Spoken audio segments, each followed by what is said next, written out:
तर केंद्रीय मंत्री नागरी उड्डाण मंत्री राममोहन नायडू त्यांची ही प्रतिक्रिया होती, किंवा त्यांनी सगळं सांगितलं नेमकं काय झालं त्यावेळी. म्हणजे दृश्यमानता कमी होती, त्याच्यानंतर कशा प्रकारे ATCची कंट्रोल सुरू होता आणि त्याच्यानंतर नेमकं काय घडलं याबद्दल त्यांनी सांगितलं. आणि त्यांनी देखील तेच म्हटलं की विश्वास बसत नाही की अशा पद्धतीने अजित पवार आपल्यातनं निघून गेलेले आहेत.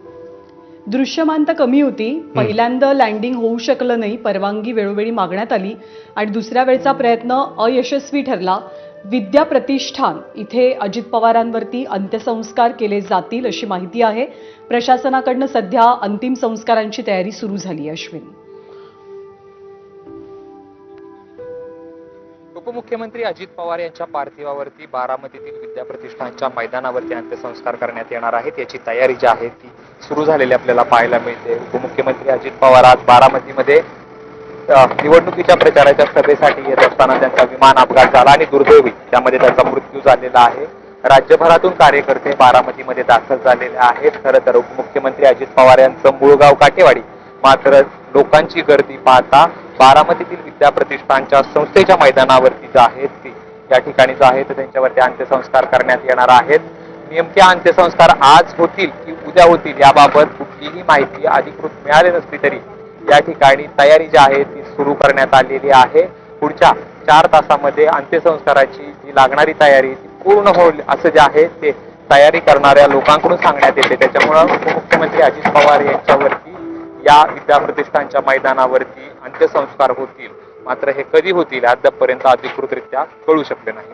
कॅमेरा पर्सन श्रेयस सह जयदीप भगत, एबीपी माझा, बारामती.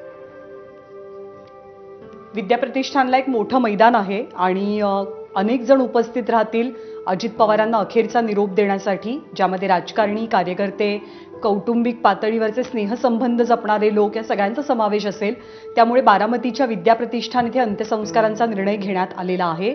मूळ गाव खरं तर पवारांचं काटेवाडी आहे, जे बारामतीपासून काही किलोमीटर अंतरावर आहे.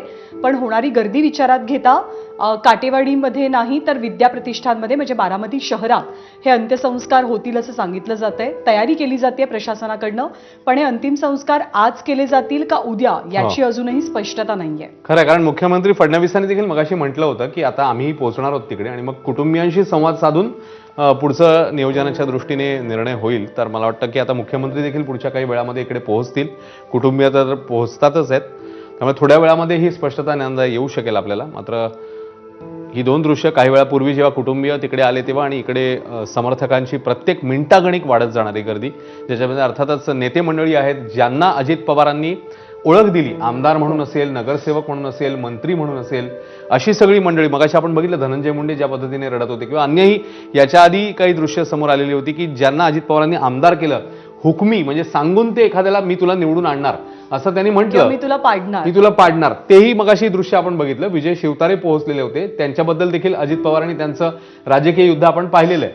तर मला असं वाटतं की हे जे हुकमी ज्याच्याकडे ही काय म्हणूया आपण कला होती किंवा ताकद होती की जे ठरवून सांगायचे की होय तुला निवडून आणणार किंवा तुला पाडणार, तर ती सगळी नेते मंडळी आज तिकडे पोहोचताना आपल्याला दिसतात. प्रत्येकाच्या मनामध्ये अपार दुःख आहे, डोळ्यामध्ये अश्रू आहेत, कारण घटनाच तशी घडलेली आहे. विश्वास बसत नाहीये कोणाचाही की अजित पवार आपल्यातनं निघून गेले. आणि त्यांच्या भाषणातली ती एक कला होती की जिथे जायचे त्या गावची ते भाषा बोलायचे. त्यांनी फार जड शब्द वापरून आणि अगदी काय म्हणतात त्याला खूप सुविचार वापरून किंवा साहित्यिक भाषेमधली भाषणं अजित पवारांनी केल्याचं कुणाच्या स्मरणात नाही. आणि म्हणूनच दादा सगळ्यांच्या लक्षात राहायचे, कारण दादा हे त्या मातीची भाषा बोलायचे, दादा हे त्या कार्यकर्त्याची भाषा बोलायचे, दादा हे त्या गावची भाषा बोलायचे. त्यामुळे त्यांची अनेक भाषणं अनेकांच्या कायम लक्षात राहणारी अशी भाषणं ठरली. आणि त्यातलीच काही छोटी छोटी उदाहरणं सुद्धा आपण बघितलं. म्हणजे अनेकांनी असं सुद्धा म्हटलं की दादा तुमचं स्पष्टवक्तेपणा थोडा कमी करा. दादांना अनवधानानं त्यांनी जी काही विधानं केली काही वर्षांपूर्वी मधल्या काळात, त्याची किंमत सुद्धा खूप व्यवस्थित चुकवावी लागली राजकीय पातळीवर, वैयक्तिक पातळीवर.